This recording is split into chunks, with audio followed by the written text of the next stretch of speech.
Thank you very much. It is a real pleasure to be here. I'd like to thank the Charles River Museum of Industry and Innovation for inviting me. I'd like to thank Amy for that terrific introduction.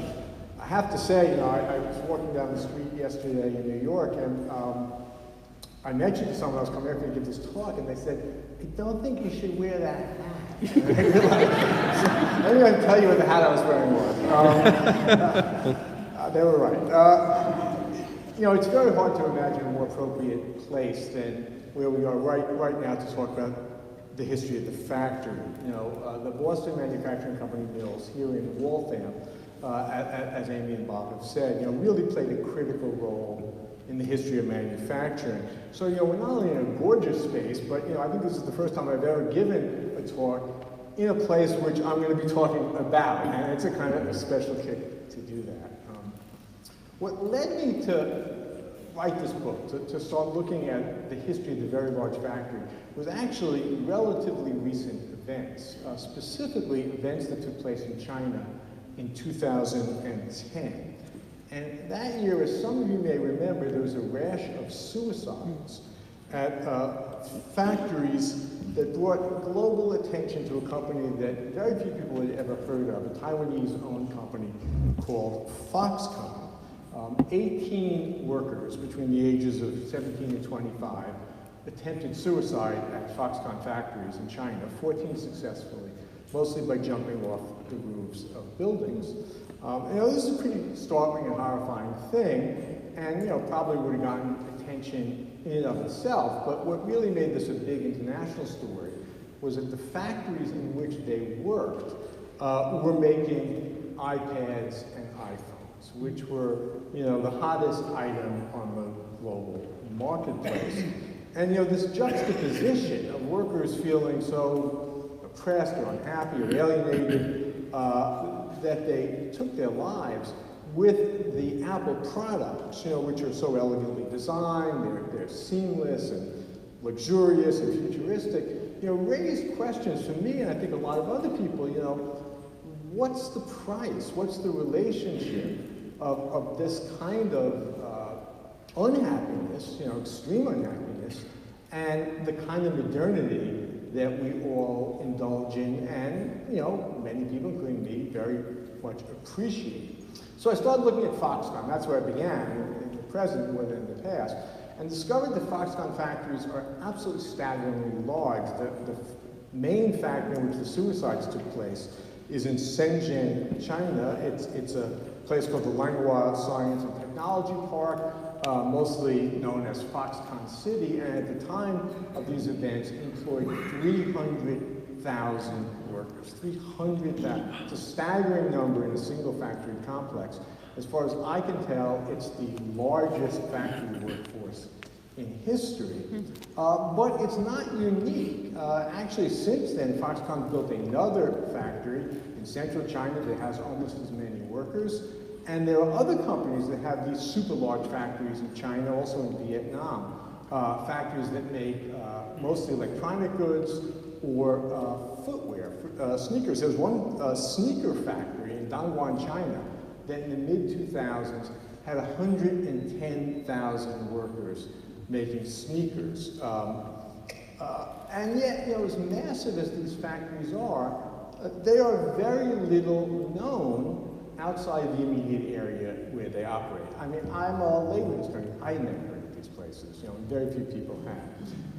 And that really started me thinking, we live in a factory-made world. The factory produces the clothing we wear, the food we eat, the medicines we take, the cars we drive, the electronic gadgets we use, the caskets we're buried in. Contrary to what's now decades of talk about post-industrialism, we are actually living in a heyday of manufacturing. Now, if you just look at the United States, of course, the size of the manufacturing workforce has been shrinking for decades. But if you look globally, we are very near a height, an all-time high in manufacturing.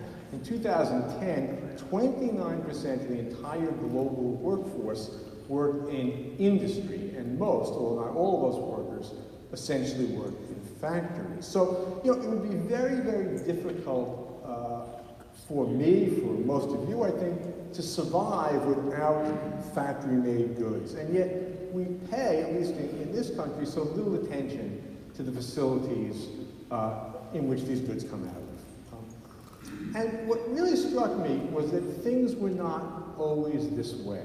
You know, factories, especially the largest and the most technically advanced, were once objects of great wonder. You know, journalists, novelists, social scientists, labor activists, politicians, industrial engineers sort of grappled to understand what these things meant, what their significance was. Painters and photographers and filmmakers documented them and celebrated them. And I think from the start, observers recognized that the factory was a revolutionary institution. Factories not only made things, they changed the world around them. They brought a radical break from the past in both material life, but also, I think, in the way people thought about the present and thought about the future.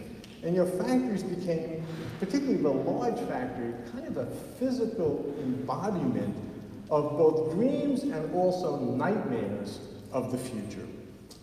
So, in response to these Foxconn suicides, I set out to trace the history of the large factory and its role in making the modern world. And I did so through a series of case studies, starting in 17th century England and going all the way up to modern China.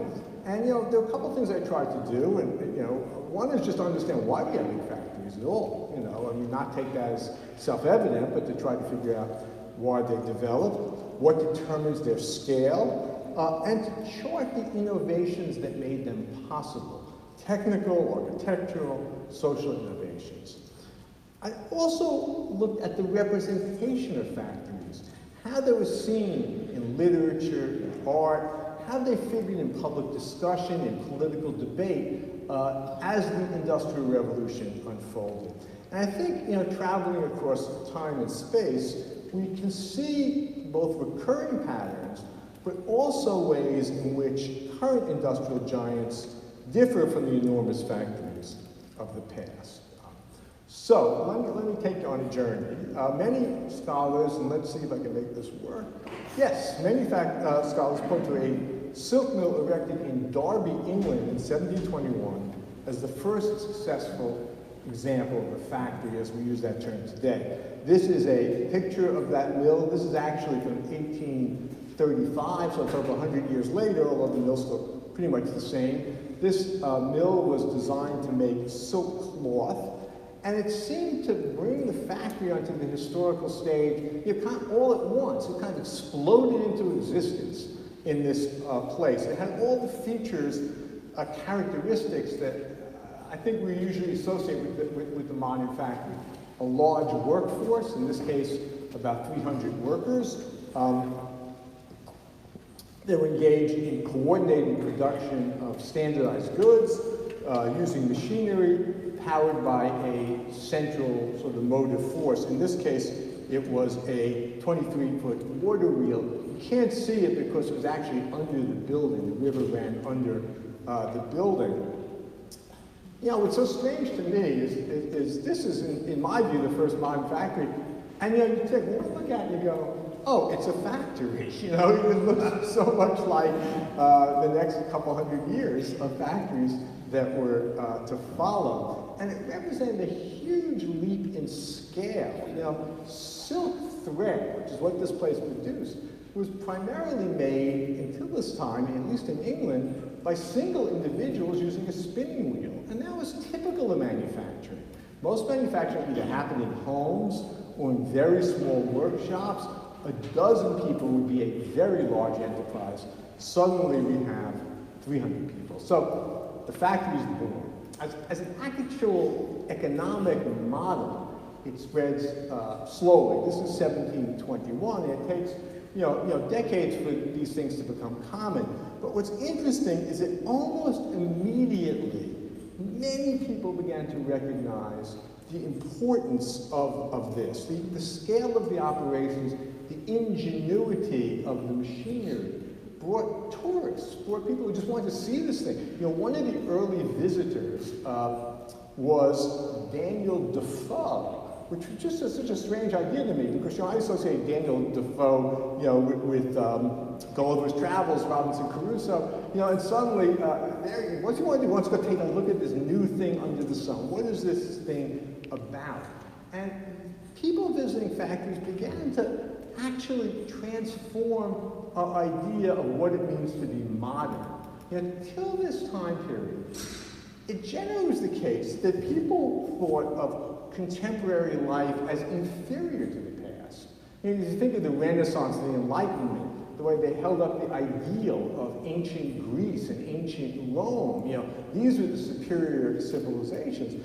But with the factory, and not just the factory, a lot of things are changing, but in the age of the factory anyway, modern increasingly came to connote improved, you know, desirable, the best we can get. You know, it's associated with the idea of progress, you know.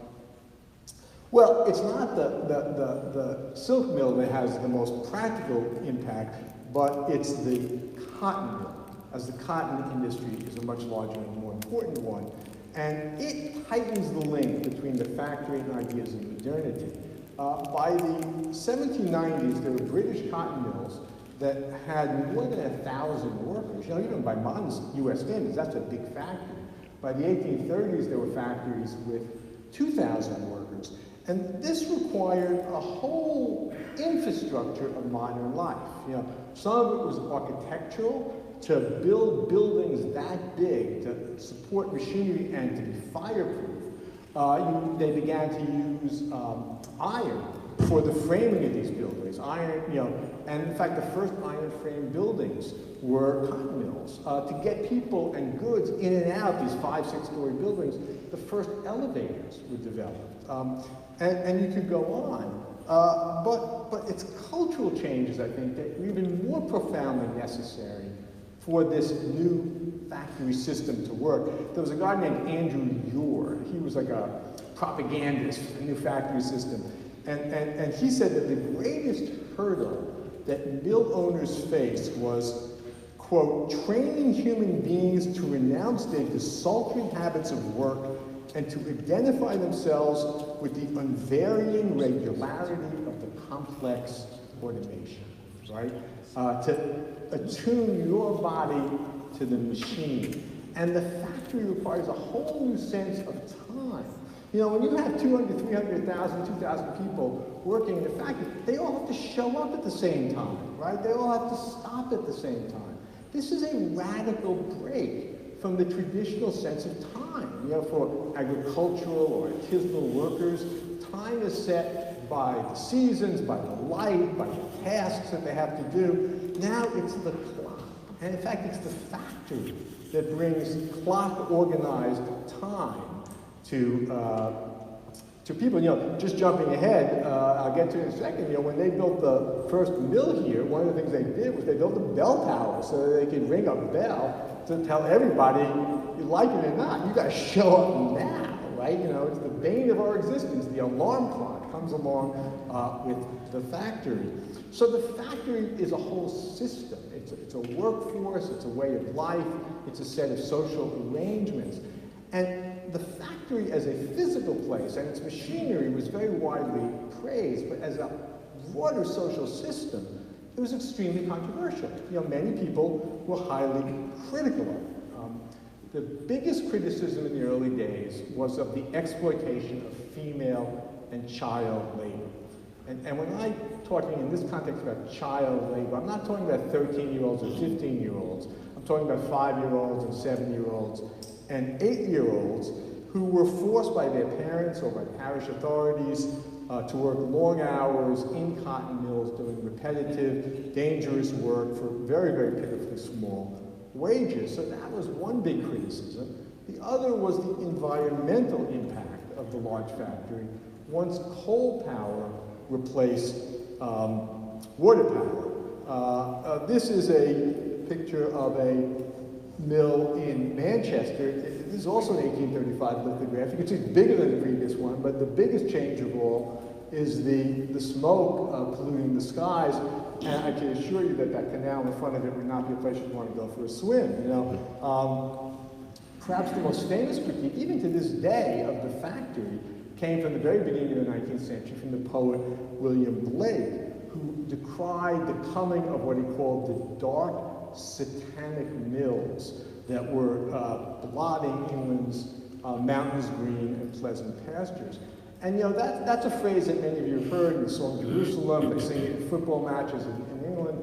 But you know, it's worth stopping for a second, because he means this literally. He believes the mill is the province of Satan. You know, it's the province of Satan.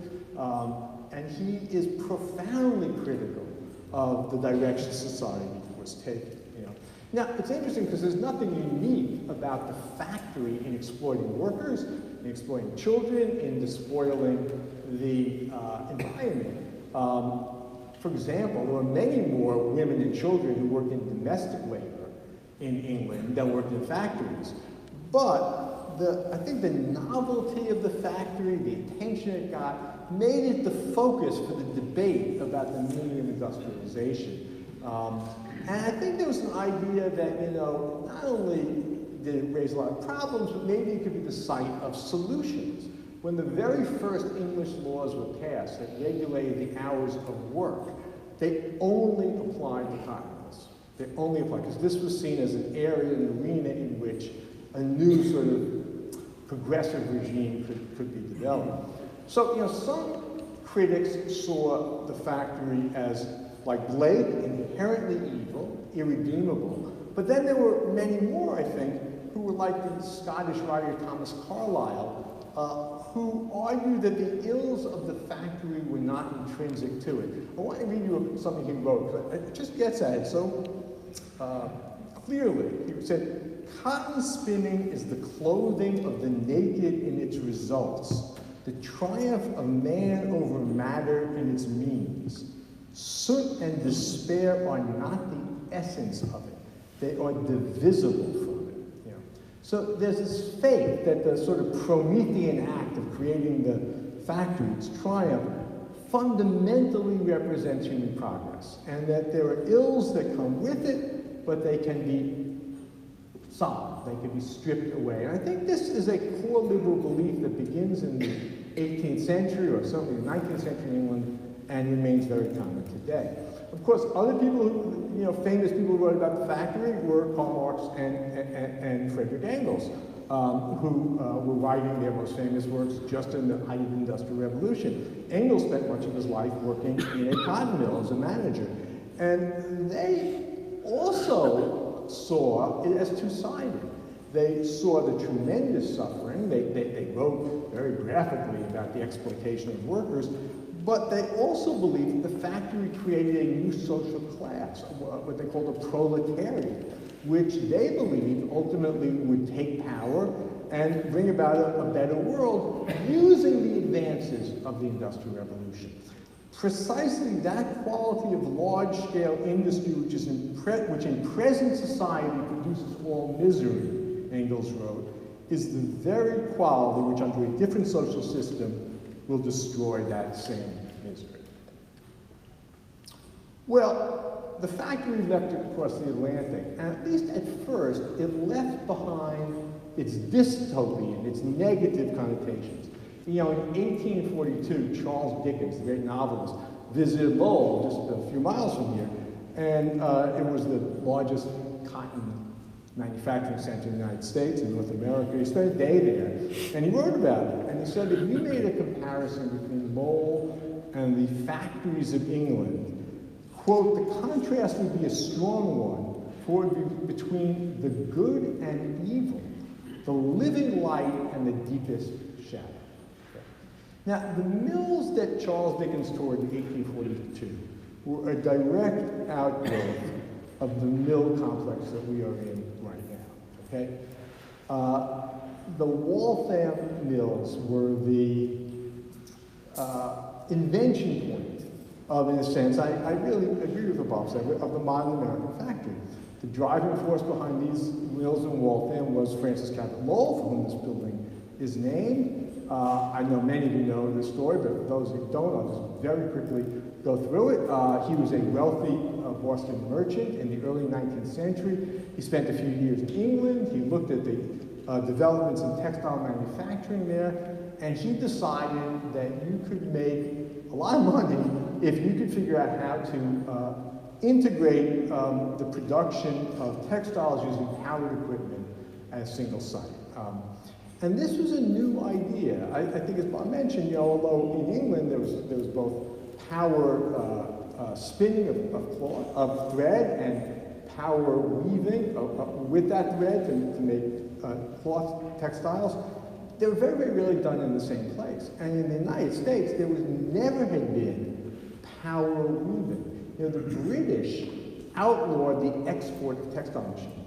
They were trying to maintain a monopoly on mechanized production of cloth. So there was none. So Lowell studied all the stuff. He came back to the United States. He hired a skilled mechanic named Paul Moody, for whom the street that we all just drove in on is named, right, Moody Street.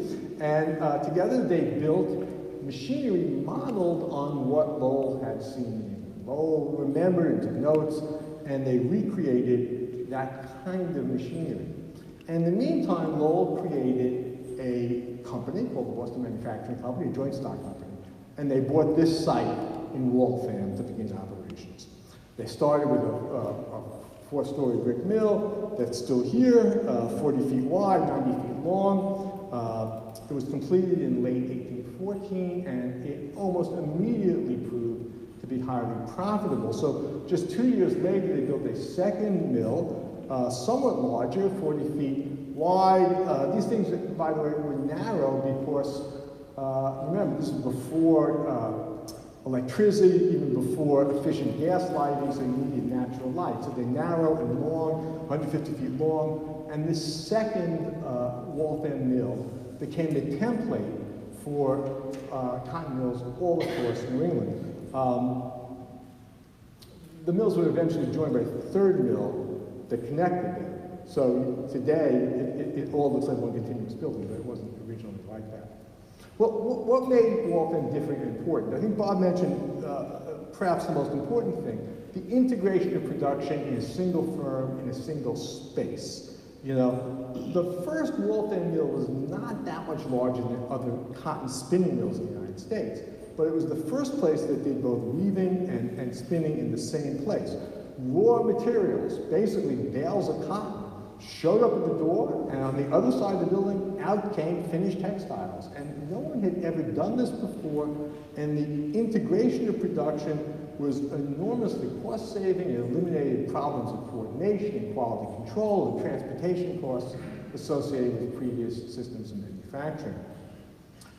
Secondly, and this is very characteristic, became a characteristic of American industry in general, the Waltham model concentrated on making very standardized products at high speed.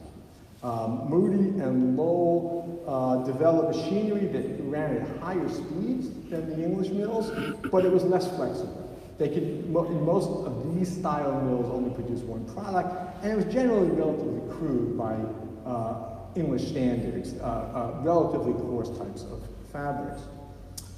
Third, here in Waltham, the machinery was designed to be as automated as possible to reduce the need for skilled labor. Many, for example, of the machines used here and then later in Lowell and other places had what they called stop-motion features. So if the thread or the cloth broke, the machine stopped itself, which lowered the necessary skill level and made it possible for one person to supervise more looms.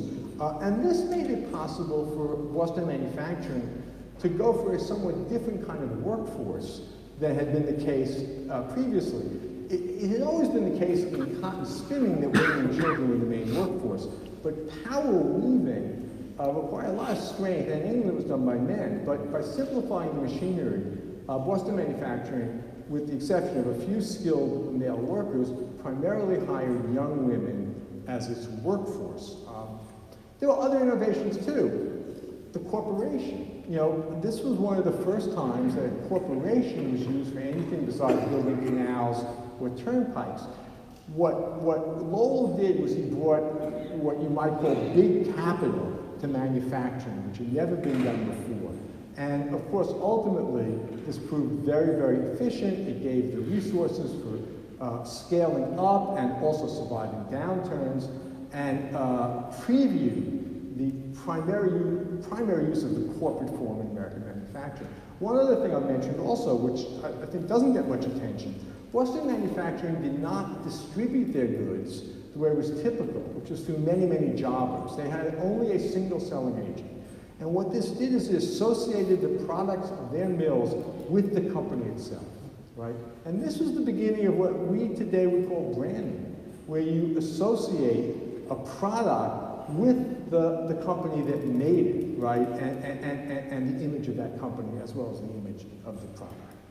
So Waltham established this new model. Of course, the place that really became famous was Lowell. There wasn't enough water power here to keep expanding. After 2 mills, they were running out. So Boston Manufacturing looked around. They went up to what was then called East Chelmsford. Later, it was renamed Lowell, where the Merrimack River drops 30 feet. It's an enormous amount of power.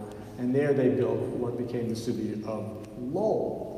And Lowell added one other innovation. You know, in England, the creation of a permanent proletariat was central to the idea that the factory was creating a new type of society. And often seen negatively, it was creating a group of dependent workers living in these kind of miserable conditions working in factories. What made Lowell so attractive was that it had no permanent proletariat, it had no workforce, but rather the mill owners recruited young women from rural families who spent relatively short periods as factory workers. It was a kind of interlude in their life before they settled down for marriage or for their permanent career. Now, to attract these young women, who, by the way, did not come from dirt poor families, you know, they had some options. They had to make the mills and the mill towns attractive places, you know. So they had churches, they had lectures, they had literary societies. The other thing they had to do was they had to assure not just the workers, but more probably important, their parents, of the safety and the sort of moral protection. So they set up a boarding house system. And if you were an unmarried Lowell worker, you had to live in a company-owned boarding house. And they had all kinds of rules. You had to go to church, you had to drink, there were curfews that both protected these women, but also in many ways provided a kind of attractive environment. And I think it was this particularly that made people like Charles Dickens look at Lowell and see it so differently than England. Visual representations of Lowell also often were very pastoral. That's an illustration of Lowell.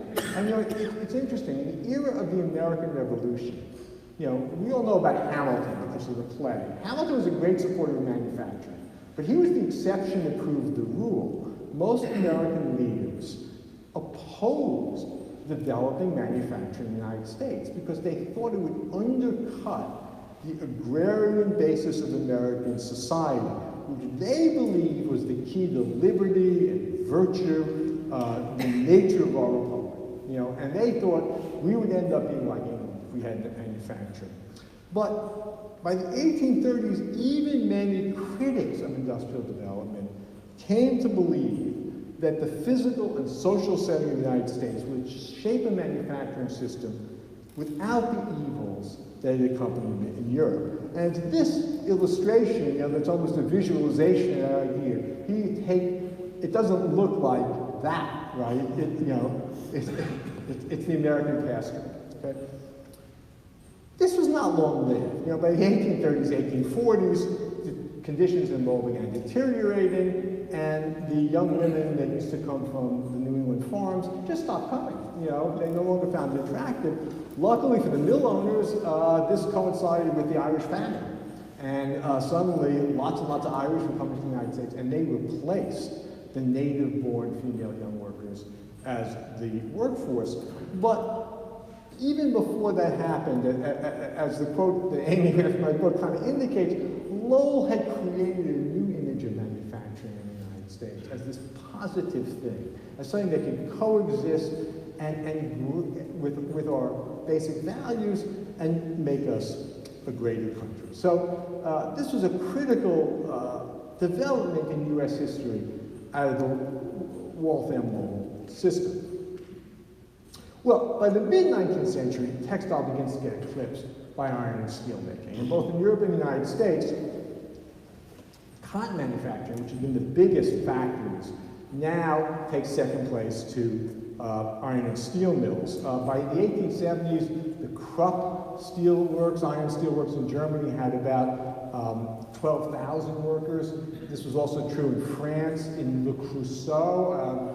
I don't know if any of you ever go to fancy cookware stores. They still sell iron-made pots in Le Creusot. It's the great iron center in France. And it too had 12,000 workers. There was no cotton mill in the United States or in England that had anything like it. And it's not just the size. There's also something about the process of steel making. You know, it's like, you know, it's the most Promethean of all industries. You're literally stealing fire from the gods, right?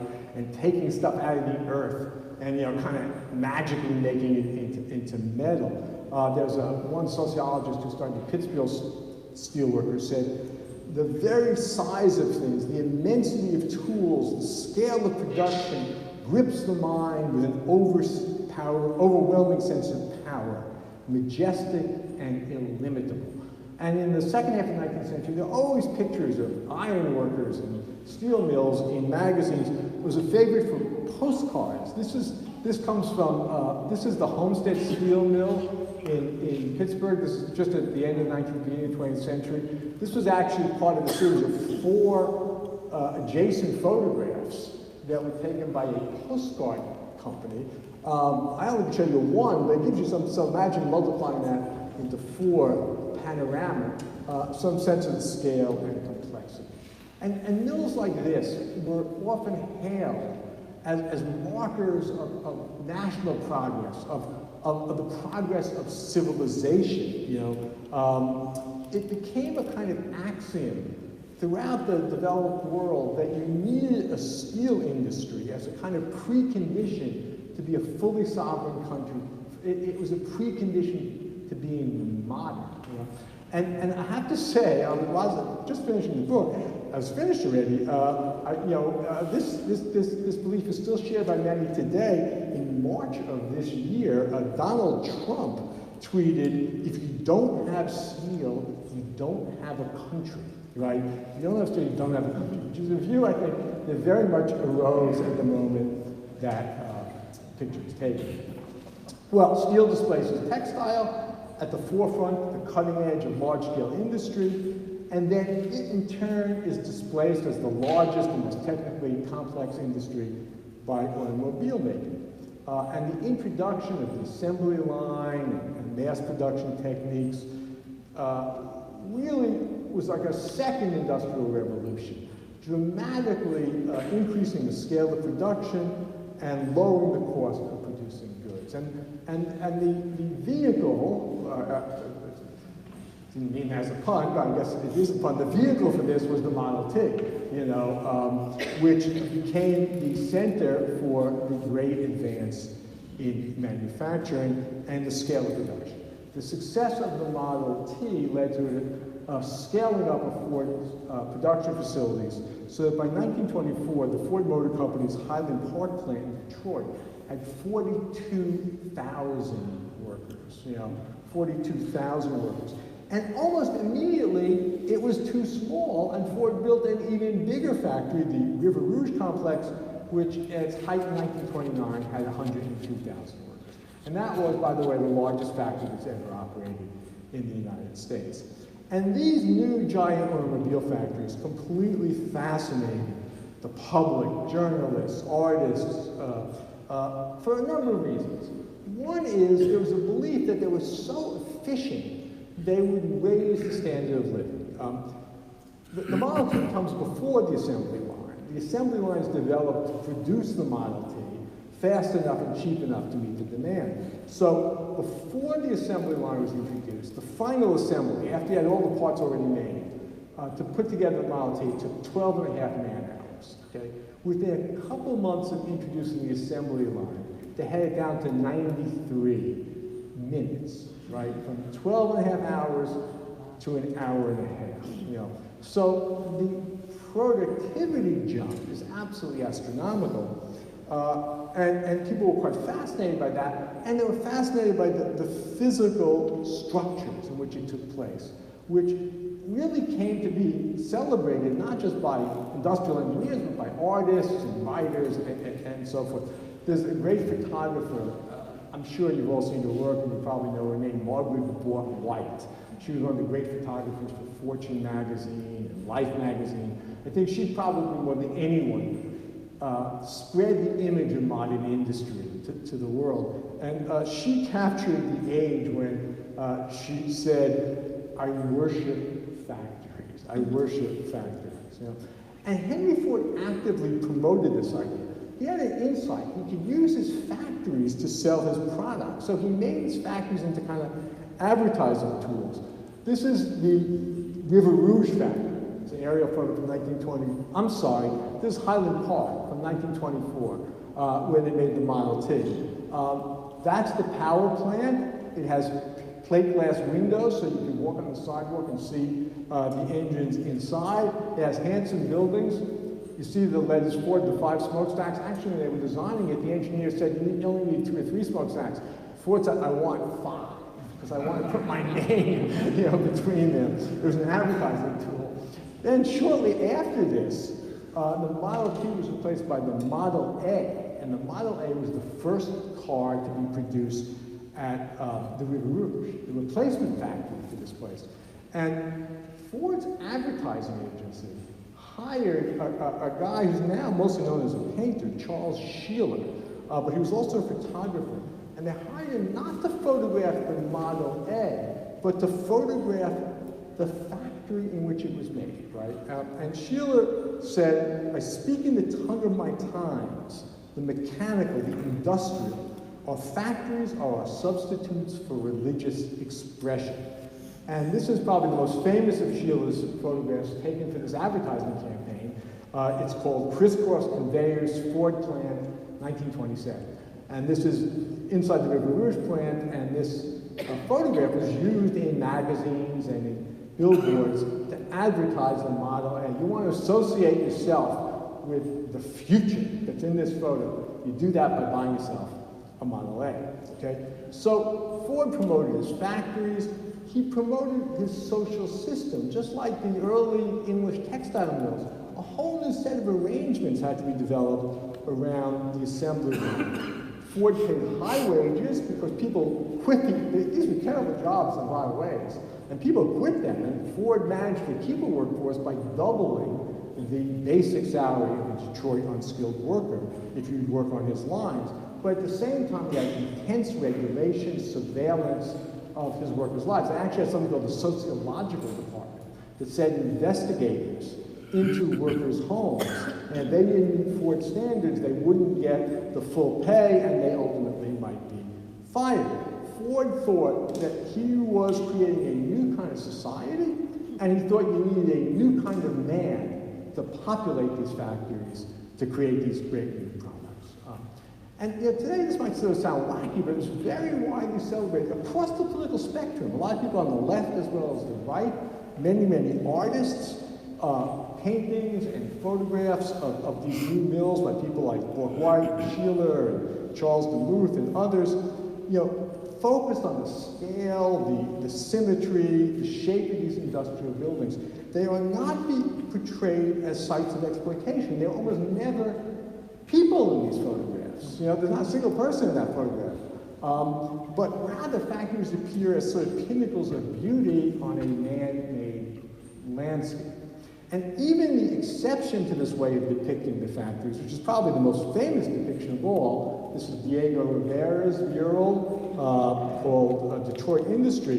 It does have lots and lots of people. Those are workers making Ford engines, right? Nonetheless, it's ultimately celebratory.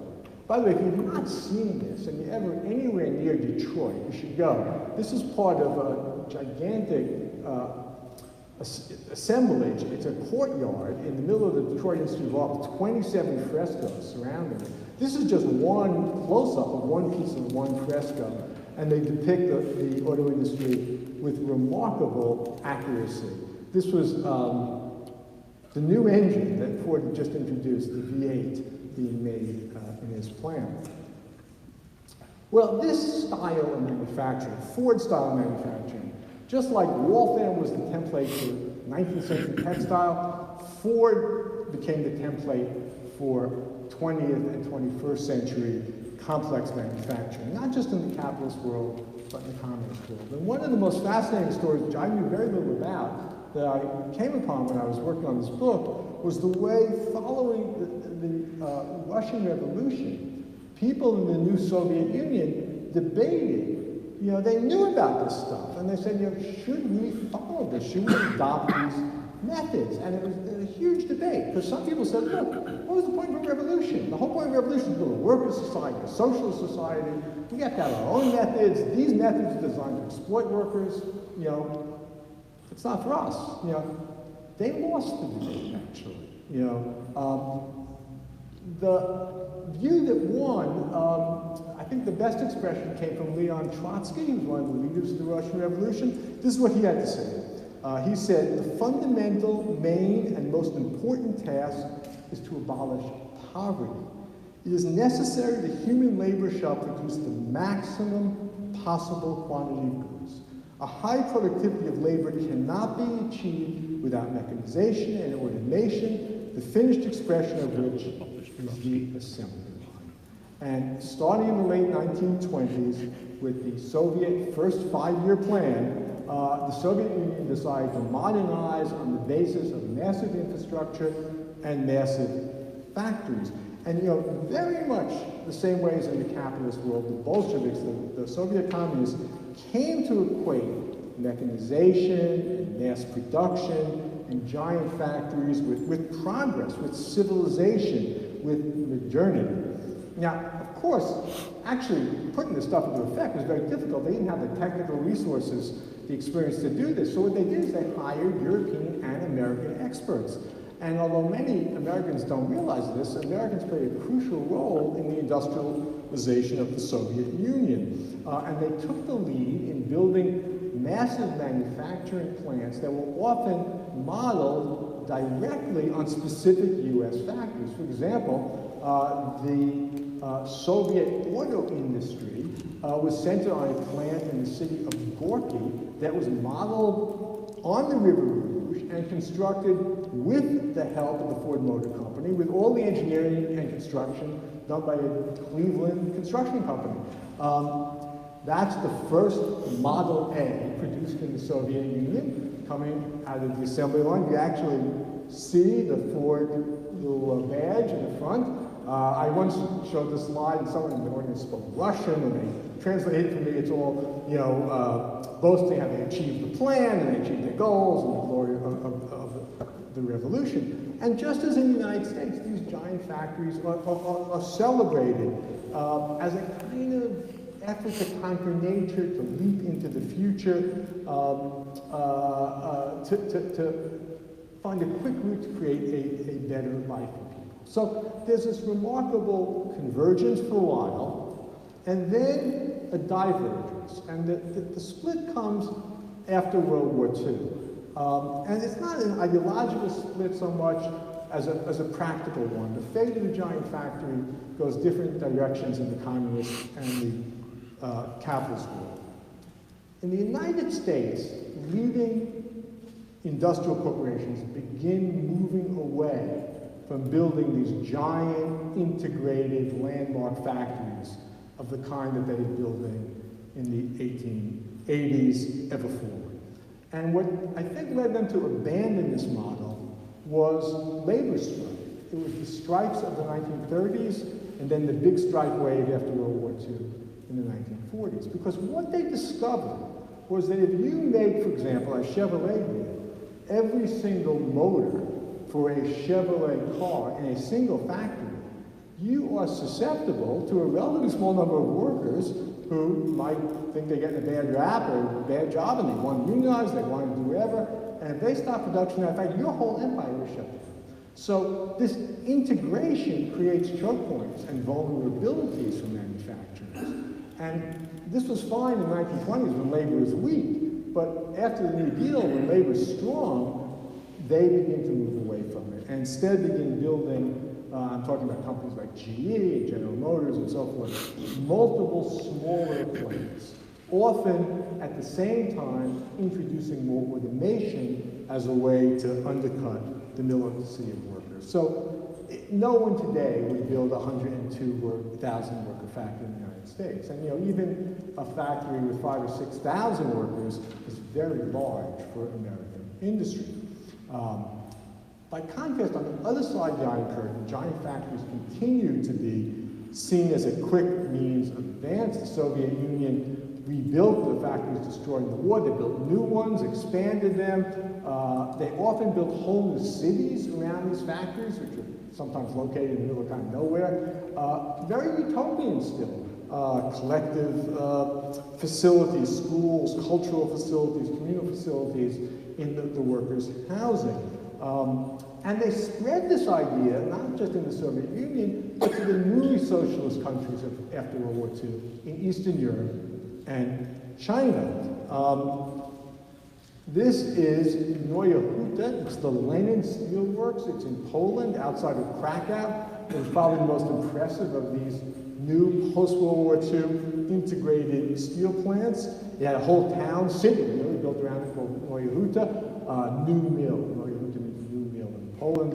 They had pretty nice worker blocks. It had theaters, it had stores, it had clinics. It was meant to be a preview of what Polish socialism would be like. I love this photo. This was taken in 1965. So in the back, you see this, like that's the largest steel mill in Eastern Europe. And the front, they're still plowing with horses. So it gives you like a graphic understanding when people are saying they're trying to leap into the future, they don't mean this like kind of metaphorically, they're still plowing with horses next to the biggest steel mill in Eastern Europe. The irony is, of course, the Eastern Europeans and Soviet leaders discovered the same thing the American corporations ultimately discovered, that if you concentrate production in a few of these giant complexes, you're vulnerable. So what happens here? This is the second most important center for the Solidarity trade union that first grew up in the shipyard in the other side of the country in Gdansk, and then spread here. And this became a great center for a dissident union. And in 1988, the workers in this steel mill went on strike, and it actually forced the Polish government to hold free parliamentary elections. And this ultimately really led to the unraveling of Eastern European socialism. It was one of the important moments in the whole transformation of Eastern Europe and later the Soviet Union. And with that, the end of this vision that the future comes through the large factories, the giant factories. Well, one more stop on this tour, and that's Asia, because even larger factories were still to come, making products like smartphones and laptops and brand name sneakers that for billions of people today represent what it means to be modern. And there are two developments that led to this latest, most recent phase of what I call industrial giantism. One was the opening up of China and Vietnam to foreign capital and to private enterprise. And this was done, I think, largely out of the sense that their existing economic model was not working, they were falling behind, and they wanted to meet the global standards of improved living that they saw all around them. The other thing was a change in retailing in the United States and in Europe. It used to be, as I mentioned, branding was associated with Ford. You bought a Ford, it came from a Ford factory, you bought it at a Ford dealer, everything was the Ford company. But starting in the 1980s and very much today, in many product lines, there's a separation between design, manufacturing, and retailing. And many companies like Apple or Nike or Adidas make almost nothing. You know, the only thing that Apple actually makes is a very high-end desktop computer that they make. I think it's in Texas, that plant. Everything else they buy from other people who make it for them. They design it, other people make it, and that's where these giant factories come from. They're making products for companies like Samsung and Apple and Reebok and so forth. And these factories, you know, in some ways are like the past. They have both a kind of nightmare and a utopian side, you know, but the big difference is they're not celebrated, they're hidden. They're hidden. You know, in the 19th century, companies and the 20th century, like we saw with Ford, were proud of their factories. It was good advertising. And in the communist bloc, you know, communist authorities showcased their factories. This was the socialist future, you know. By contrast, you know, Chinese and Vietnamese manufacturers don't want anything to do with the public. You know, their customers are not the public, they're other companies, and those companies don't want anyone to know anything about their manufacturing processes. So the big, giant Asian factories, the largest factories that ever existed, are largely unknown to the public. They don't have distinctive architecture. They're not held up as sources of national pride. Why not? Well, they're almost all foreign-owned, they're foreign-managed, and they're making goods to sell in other countries, you know. Rather than symbolizing how advanced their host countries are, they actually kind of suggest how much catching up they actually have to do. They're not heroic, you know, in the way older factories were once portrayed. Now, I think some of this has to do with gender, because these giant factories that make electronic goods and sneakers, they are very heavily staffed by women workers. And, you know, I think our heroic images of the factory worker are the sort of brawny steel worker, you know, or maybe the auto worker. The current young female worker doesn't really fit in that. It's a sort of throwback, in a sense, to the early textile mills, and that was not a heroic image, it was an image of exploitation. So rather than representing a kind of enlargement of the human spirit, the modern giant factory seems to symbolize its diminishing. I don't know if you've ever seen these photographs. They're kind of amazing by Andreas Gorky and Andrew Bratinsky of Chinese factories. But they typically don't celebrate machinery or man's mastery of nature, you know, which is the theme of so many of the earlier photographs. But rather they document either bland structures or portray repetitiveness, you know, size as endless replication. This is a kind of amazing photograph. It's by this Canadian photographer, Andrew Bratinsky. It's a factory in Fujian province. What they're making are coffee pots. I don't know if you can really see that, but those things, those are like coffee makers. And by the way, you notice that it's not technically advanced at all. It's not even an assembly line. They're just putting them together at workstations. That's only got 20,000 people. So that gives you a sense. Just now imagine, multiply that by 5 to get to 100,000 people, to imagine what these modern factories are. So these factories, like this one, represent the culmination of this whole history of manufacturing, all the lessons that people have learned about how you assemble and coordinate and control masses of workers. And in a sense, the past, you know, lives in the present in these places, but they no longer represent, it seems to me, a vision of a new and different world. You know, whether it's a good vision or a nightmare vision, you know.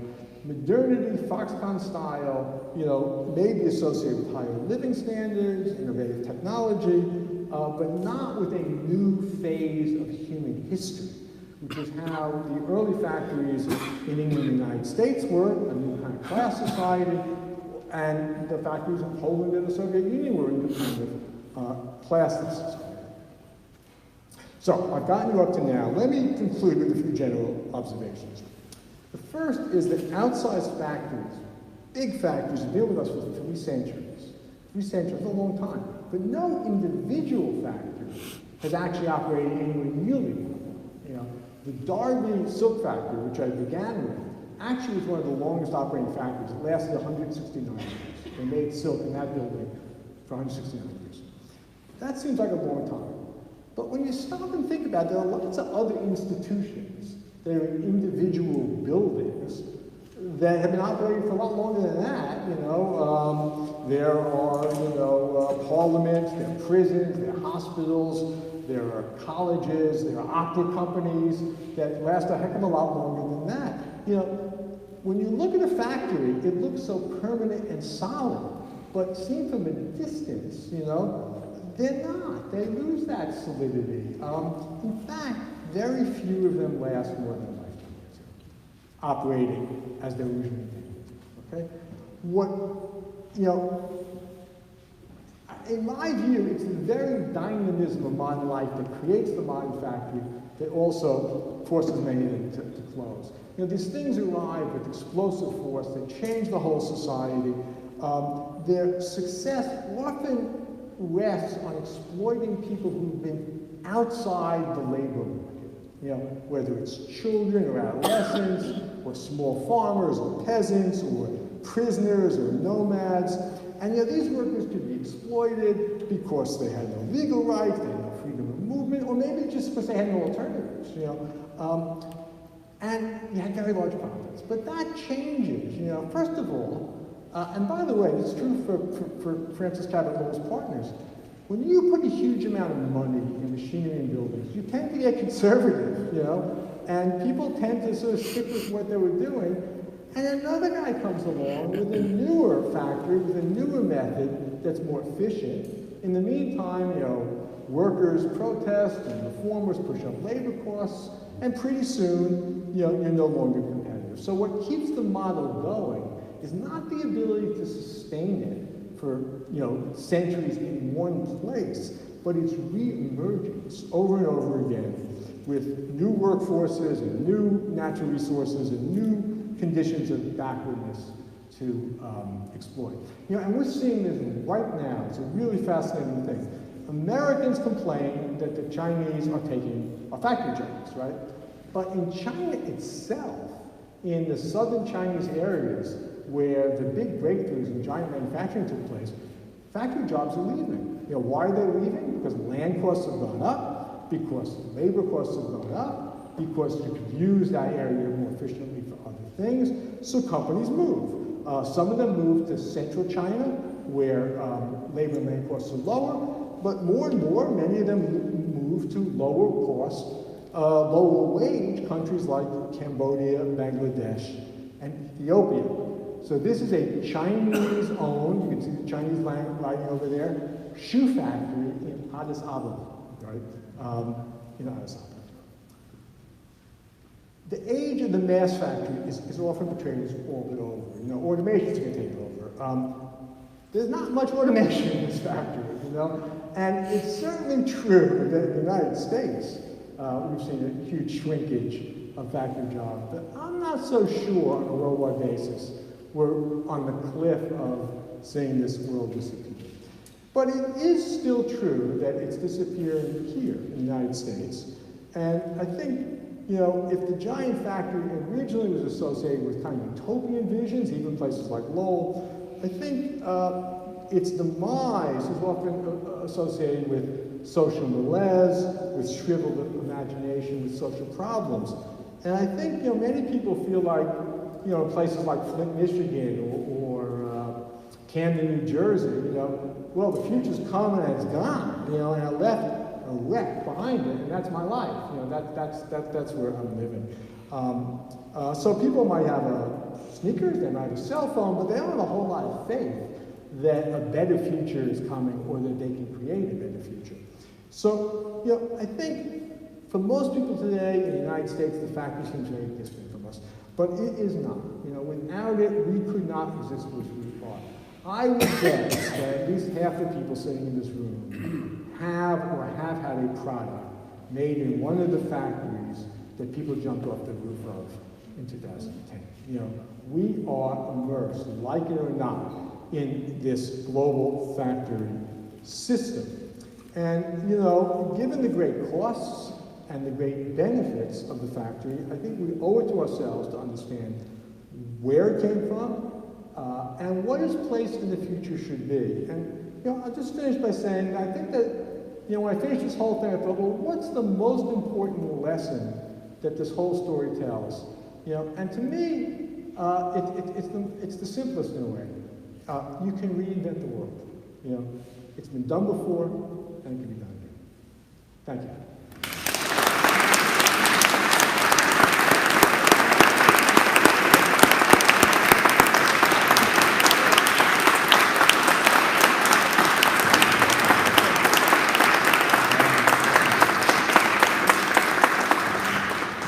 Will you take some questions? Have to.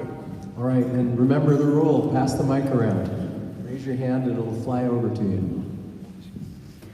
Hi, I had a question about more modern stuff. I'm seeing a lot of companies like IKEA and a lot of clothing companies that claim to manufacture in China, but it's the good factories, we checked. What do you think of that? Well, there's tremendous variation within factories in China between the conditions for workers and their footprint generally. Let me say, this is a whole other point which I didn't make here, but it would be interesting to talk about. The big factories generally don't have the worst conditions. The worst conditions are in the smallest factory down the road. You know, that might be a supplier or a subcontractor, you know, and the big factories, you know, if they are making products for places like Nike or Apple, are under a certain amount of pressure because of the vigilance of these, you know, consumer groups, you know, I mean, like students against sweatshops, and there are various groups that, you know, that have pressured companies to monitor their suppliers. So I think it's certainly true that there are better and worse factories, and if you go to a modern Chinese factory, a big one, it's not going to look like a sweatshop. You know, it's well lit, it's clean, it's probably air conditioned. You know, that said, and by the way, China has very good labor laws. But that said, the laws are often not enforced. You know, the work is very repetitious. There's often quite autocratic discipline. So many of these jobs are extremely difficult. Which is not to say, again, you know, that there aren't better ones or worse ones, and that companies like IKEA or Apple or whatever it might be can make a big difference if they choose to in the conditions in the factories that supply the goods that they sell under their own name.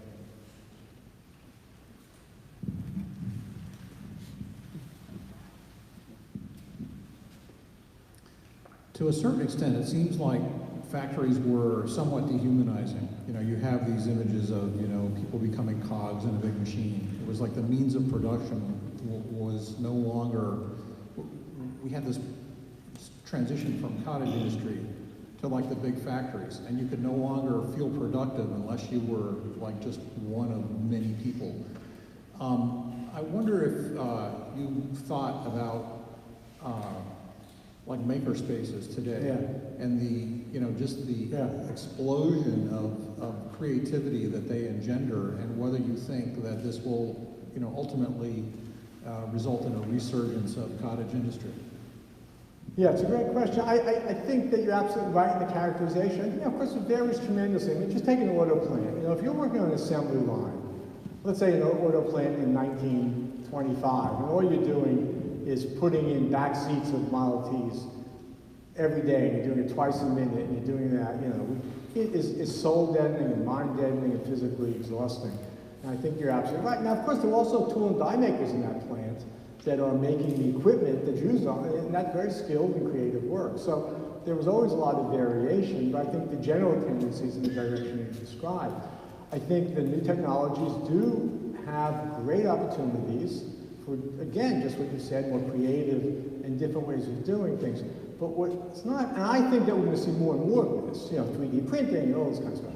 But I'm not at all sure that that's going to scale up to be able to make the stuff. You know, I just bought a new printer. It was like $119. It's insane. Like, it's ridiculously cheap, right? You know, and I don't know if we can be making like the first weekend a new iPhone is introduced, they make 5 million sales, I think, is typical, 6 million sales. That's, I don't think, a kind of production that's going to happen, you know, in maker spaces.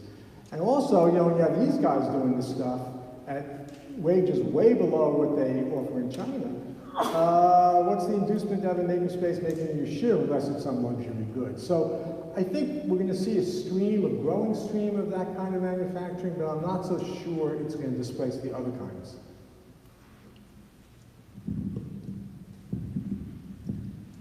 I was interested in what you said about the shift that happened between the factories before that were very, very conspicuous and advertising themselves and wanting everyone to look at them, and then the shift to these big sort of anonymous factories that hardly anyone really knows about, or if they see them, they don't really know what's going on inside them. And I was wondering,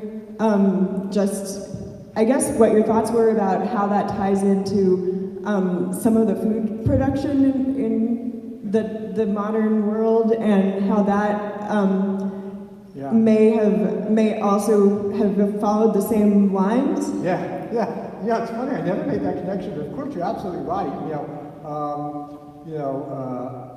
Who wants to see, how caged hens live, so, that's not heavily advertised. There are no tours of those farms, And in the case of factories, I think there are two things that keep them closed and hidden. One is protecting proprietary secrets, Samsung doesn't want anyone wandering around and seeing what the next model of their phone or TV is going to look like, or the processes they use to make the newest screen or this or that. So they're very secretive for that reason. But of course, the other reason is working conditions, and particularly with all these human rights groups, they get one photo of exploitation of workers inside a factory, and that can be a devastating hit on the brand. Nike's, like there was a case in the late 1970s where modern sneakers are kind of glued together, and workers in a Nike factory in Vietnam were having terrible problems because of the toxic glues, and it got publicized. It was a huge problem for Nike. They didn't own the factory, but they were making Nike sneakers there, so they don't want people to see those conditions. So I think you're right. It's quite similar to, I guess, not wanting to see how animals or the people who take care of the animals work. So, so many of the basics of our life are outside our scrutiny, and that is a big change. It's really a big change.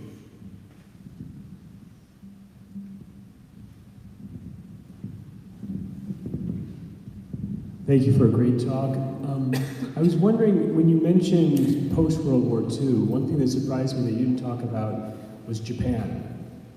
And that the sort of alternate modernity of small shops and factories working into larger factories, and the way in which that actually allowed for preservation of both a rural or regional workforce as well as a more industrialized, urbanized one.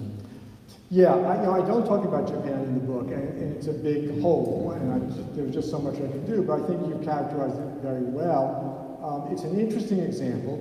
It's not unique to Japan. In the heyday of Detroit, if you drove around Detroit in 1959, there would be small machine shops every place that were subcontracting out tool making and specialized parts making and so forth.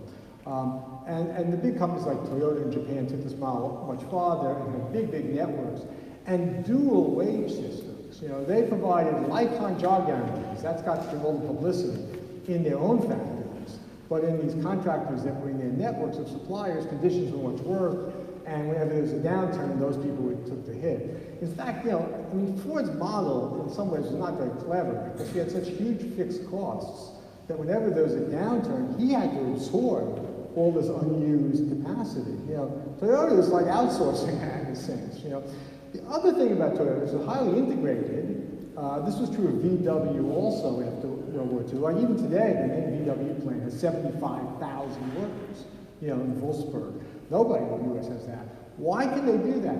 Well, because they didn't have the same level of labor conflict, that we had here. For all kinds of reasons. In Germany, because workers got a good deal and they participated in management. In Japan, because for all kinds of reasons.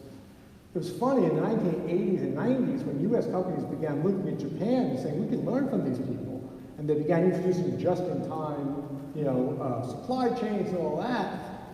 And then, after a while, there was a big strike at GM, and just a few workers shut down the whole system again because they moved to just-in-time. They'd forgotten why they abandoned it in the first place, because they copied the Japanese who didn't have the same labor problems. Now, today, those labor problems are gone, pretty much, for US companies, workers are so weak in their unions that, you know, just in time is completely standard. It works pretty well. So you're right. There are many different models. The West German and then German model is different also. There are kind of multiple systems of manufacturing and multiple capital systems of manufacturing. I think, you know, we can reduce it all to one model. So I trace a particular strand of it, but it's not the only strand. Thank you for this talk. What will your next research or book be based on, you know, what you've done here? Yeah, that I don't know. Well, I tell you what I'm doing right now, and then I'm not sure what comes after that. Right now I'm just finishing up something which is very exciting for me, which is that there's a museum in New York called the Museum of the City of New York, and they're doing a show in May of 2019 on the history of the labor movement in New York City, going back all the way to the beginning. And so I'm editing a collection of essays that's a companion to the show by other historians and ones by me on New York labor history. And after that, I'm not sure. You know, I'm still thinking about that. So.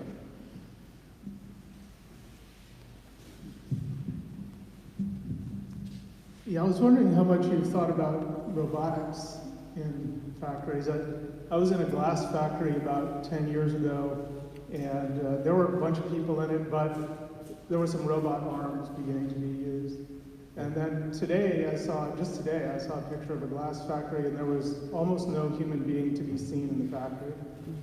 And I, look at these pictures of places, where there are just thousands of people, and I wonder at what point, how much have you thought about, like, how long will people be working in factories?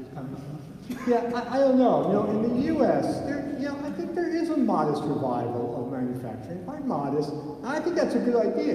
I think probably like one of the few things I agree with our president about is that, public policy to promote more manufacturing in the United States is a good idea. I think for all kinds of reasons.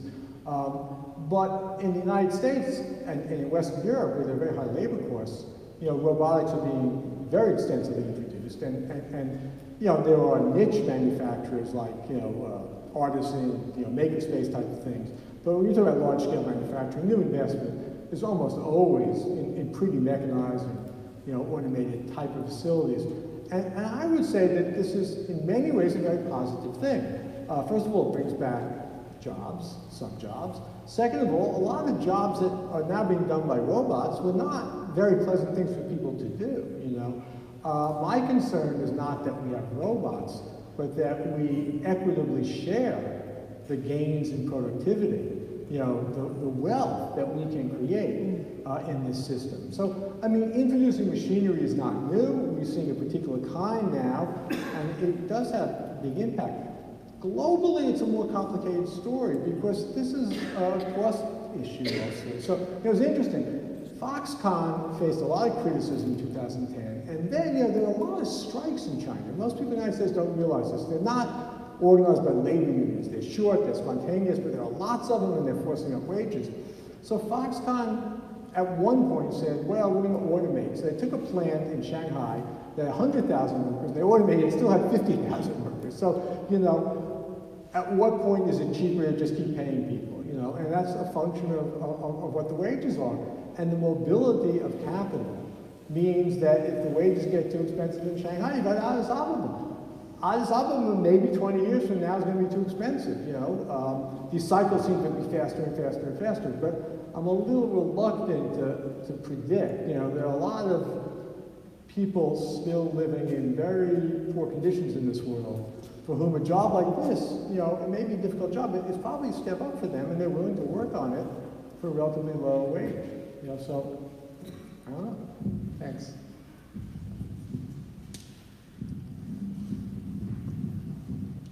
Yes, what do you think will happen to the people left behind here? Some of us have good jobs in the high-tech industry, and then a lot of people who aren't keeping up. And what should be done about that? Well, I wouldn't put it in the future. I mean, the most extreme cases are happening right now. I mean, the story of Flint, Michigan is beyond belief. I mean, this was the center of the GM empire. It was one of the great jewels of American manufacturing, and then for all kinds of reasons, GM left it, and poverty grew, and all kinds of social problems like drug abuse, and then it reached the point that the contempt of the society in the form of the government, of the city and of the state was so great that to save a little money, they shut off the water supply and picked another water supply that poisoned the city, and then covered up that they were doing it. You know, I mean, that is, so it's not a future question, that is what happened, you know, in the wake of the disappearance of what was a great industrial center. I mean, that's an extreme, but I think the truth is that there were hundreds of thousands of Americans living in communities where the industry that dominated their town disappeared or shrunk. You know, some of those towns have reinvented themselves. You know, people always point to Pittsburgh, for example. You know, once a steel center, now very successful in other ways. But lots of those towns have not succeeded in reinventing themselves, and it's a really, in my view, an area in which we as a country have been negligent in addressing that problem.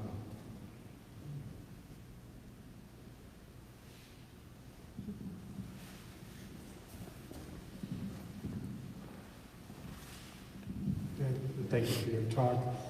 I have a question about the large number of suicides at Foxconn, I think it was. Was there a common cause that was identified, and whether or not things had improved at some point? Yeah, it's hard to say. Of course, you know, it was very hard to, you know, find out about the particular individuals. But, you know, I didn't go into great length about it. The circumstances are fascinating. This is a lot like Lowell, Massachusetts, at least it was in 2010. That most of the workers were not local. They came from poor rural parts of China, mostly young women, but some young men too. They traveled hundreds of miles to take these jobs, partially because they were leaving places that were very poor, but also it was a kind of exciting adventure and so forth.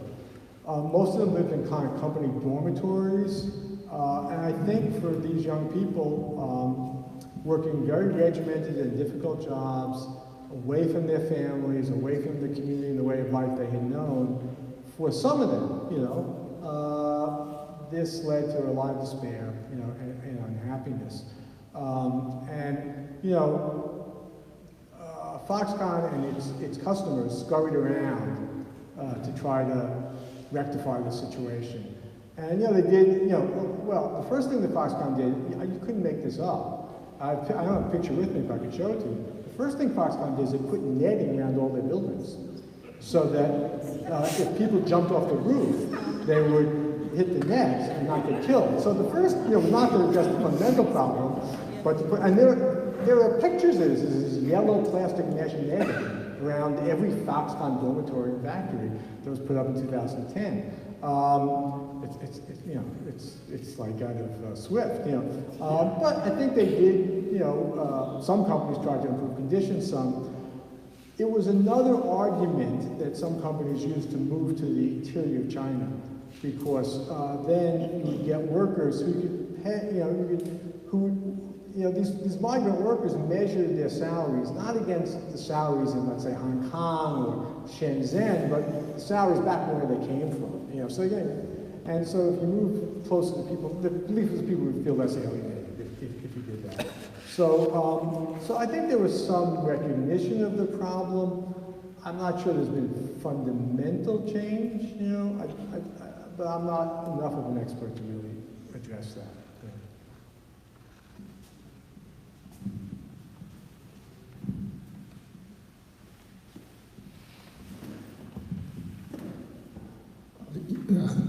Present Chinese economic model, or with respect to industrialization or modern industries, I think is based on large-scale state capitalism for the most part, and I have my doubts about that approach and whether you know, entrepreneurialism at a lower level, small groups of people who have the freedom to pursue whatever ideas they want, whether that, which is more or less, I think, what we have here in the United States. I wonder, you know, this isn't strictly factory related, but do you have any opinions on that Chinese model in these new industries? You know, for example, AI. I think China has said, well, we're going to dominate AI in, you know, in 10 or 20 years.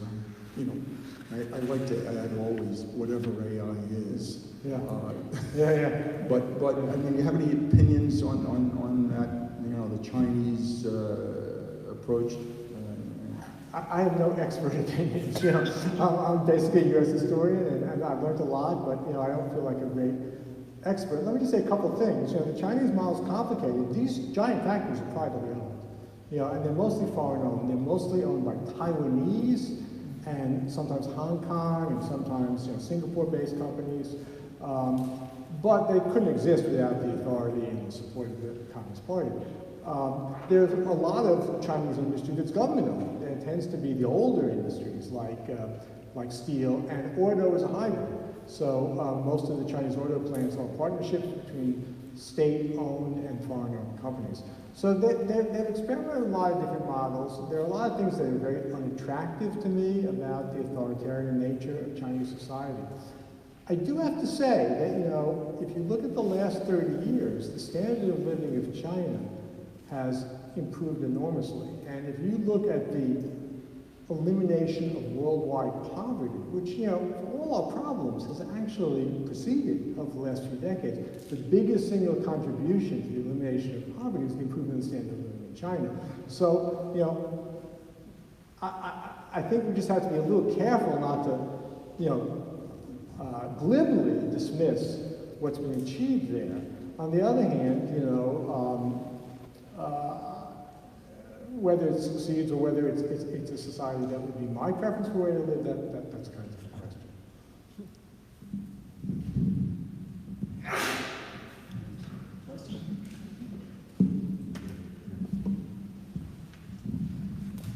I have several questions. In the first picture that you showed of the factory, yeah, what is that tower that's next to it? Is that part of the factory or is that a cathedral?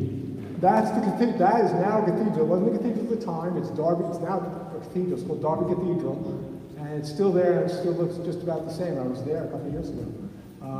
So this is the Derwent River, D-E-R-W-E-N-T, and it's the city of Derby, and that's the cathedral. And interestingly enough, some of the first cotton mills, like Richard Arkwright, who invented a lot of the early machinery, were just about 10 miles up the river, on the same river. Another question, please. I can't remember now, but when was the first time that we realized the factory was putting so much in the atmosphere? Oh, people realized in England right away. They just looked at it. So in my book, I've got like 1 million quotes from journalists and travelers and writers. In fact, if you read Dickens' novel Hard Times, which comes out in the 1840s, he has descriptions in the, he doesn't name the city, but the industrial city he's writing about is probably Manchester. Descriptions of the smog and the smoke, and how in the morning you barely know that dawn is coming because it's so smoky. So people got it right away. You know, it's interesting. Yeah, and it became debated right away. One thing, can I tell you of a short story? Sure. This is a true story that happened to my brother and I. We both survived World War II, and we were walking down the streets of Lafayette, Indiana, and my brother said, "Ray, we've got to get some wheels and bum around." And I said, "Bob, that's a good idea." We pooled our money and we found a Model 8 Ford. So here we go. So one night we drove out of town, and in those days the gas stations closed down early. Well, we finally found that out, and we couldn't find the station was open, so I said, "Bob, we've got to do something." If you recall, I'm sure you drove along. I don't know. We'll see. Anyway. I got white hair, but I'm not bad. So I said, "Bob, we have to do something." He said, "Yeah, what do we do?" I said, "Okay, you always carried a gallon of alcohol for the radiator in the wintertime. So I said, well, let's put this gallon of alcohol in the radiator. So he said, well, you think it'll work? I said, we got to try. And I had this bottle of whiskey that we drank a little bit out of. Well, I hate to do this. I poured the whiskey in the gas tank. We turned the engine on, and it ran. We got home, and my brother said, let's sneak in the house. And I said, okay. Opened the door, my father was there. Where are you boys been? The reason he knew we were coming home because he could hear that car 2 blocks away. I mean, it made a lot of noise, but it got us home. Yeah. True story. It's interesting you mentioned that maybe the Model T, one of the reasons the Model T was such a success, and it carried over to some extent to the Model A, is Ford designed it to be a simple machine. He wanted a machine that, there we go, that a farmer could fix, that a farmer could hook up a belt to it and create a little sawmill if you cut down some trees, that could be adapted, that could go over rough and terrible roads. And his first clientele was primarily rural. So he was a brilliant guy, and he understood, he came from rural Michigan himself, and he kind of understood that way of life. He was a tinkerer, and he understood you needed a car that people could tinker with. And when they should have been at home pouring their whiskey into it and get themselves home, he was a teetotaler, so he wouldn't have approved of that. Or maybe he would have approved of burning up the liquor, I'm not sure. But that was, in a sense, kind of built into the design of the early Ford cars. So. Thank you.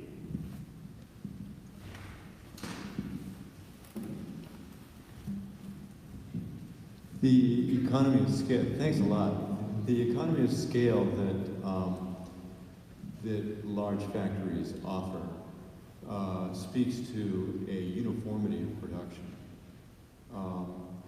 And I'm wondering whether you can see any forces in our culture today, worldwide even, that speak to a pushback of that uniformity of production that would provide a clamp on the size of these factories. That delves into a whole area which I do discuss on the book. I didn't really talk about much today, and it's complicated because the predicate of your question is not simple. What is the economy of scale of factories? And why are these places, and why have they been so darn big? And that is not completely obvious. And there actually was a fair amount written more way back than today about that. And for example, like the great English economist Alfred Marshall wrote about cotton mills. And he said, the economy of scale is pretty modest. And when you have a giant cotton mill, all it is like several mid-sized cotton mills under the same roof. So he argued that you actually hit the maximum economy of scale pretty early on, and there are no further economies of scale. And is there really an economy of scale in a 300,000 worker factory?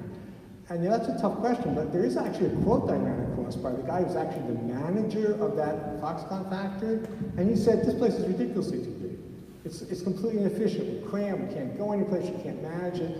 We built it because we were scaling up quickly, and because Terry Gu, who was the owner and the genius kind of behind Foxconn, he wanted to sort of impress the world, So it's not even clear to me what the economies of scale are. Virtually every iPhone is made out of 2 or 3 factories, The economy of scale is not in manufacturing, in my view. It's in distribution. You could just as efficiently have 20 factories, each with, 10,000 workers, as 200,000. There's no economy of scale, in my view, in manufacturing. But it's much easier for Apple when it wants to introduce, the iPhone 7S to deal with one company and 1 or 2 factories and get all the production problems out and scale up and control the secrecy than dealing with 20. So it's not even clear to me what the economies of scale are, in the first place. Could there be a pushback? Sure, I think that we're seeing some of that already, in some, you take something like fast fashion, where it's not that they're it's not uniformity, but it's relatively small production lines, very fast, on to the next thing, you know. Constant market surveying to know how to change the thing. So, you know, like you can imagine changes, but you know, I don't know, the system has been around for, I mean, if you date it to the Model T, you know, it's been around over 100 years, and in some product lines anyway, it seems to be extraordinarily successful, and you know, people like their Apple phones. You know, what can I say? You know, I mean, people really like them. I don't have one, but people really like them. So I don't know the answer to your question. I think in some product lines maybe, but I'm not so sure about in others.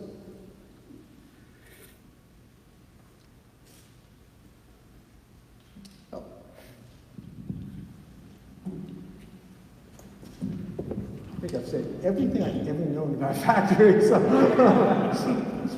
Thank you very much for the fascinating lecture here.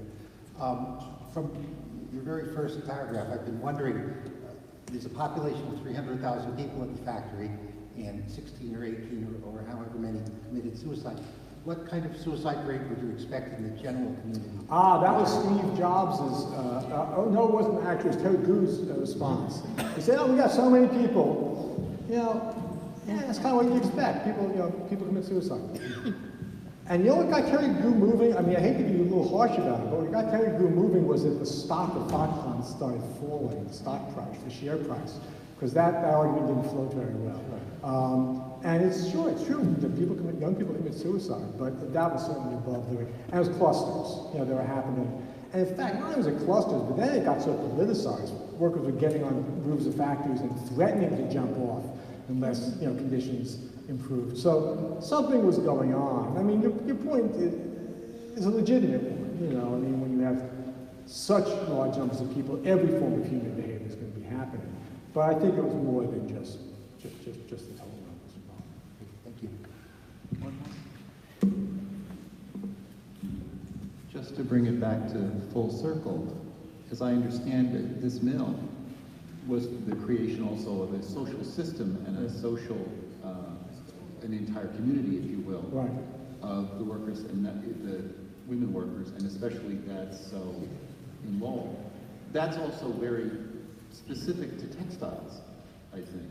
No, actually, it's not. I think that this is one of the earliest and most developed examples in the United States, but we see that in other industries. Sometimes it was in direct copying of Lowell, so that, for example, there were a number of steel mills that had factory towns, and in fact, I really got one in Pennsylvania where, actually it was in Maryland, Sparrows Point, where the guy who set up the system was the son of a foreman at the boot mill in Lowell. And you tend to see this in places like Lowell was, which for technical reasons pop up in undeveloped areas. So, you know, you have to house workers. You can't attract workers with no housing. So, you know, it's not just a social control issue, it's also, there's no other way to assemble a big workforce. And sometimes these had kind of utopian overtones, and sometimes not. Gary, Indiana was built basically by U.S. Steel because they were building this giant steel mill, kind of in the middle of nowhere. That had no utopian, you know, overtones. They just needed to throw up housing. But in other cases, you see it, you used to see it in mining communities, like out west, these big copper mines in the middle of nowhere, and the big company towns. And so there are many variations. I'll just give one other example, which is a wonderful place to visit if you're ever in Chicago. It's now in the city of Chicago, but at one point it was a separate town called Pullman, which was developed by the factory that made the Pullman train cars. And, you know, it was a workers' community built by George Pullman, and it had some paternalistic components to it, you know, the way Lowell did. I think the textile industry was where you first saw it, but it's got a longer history than this.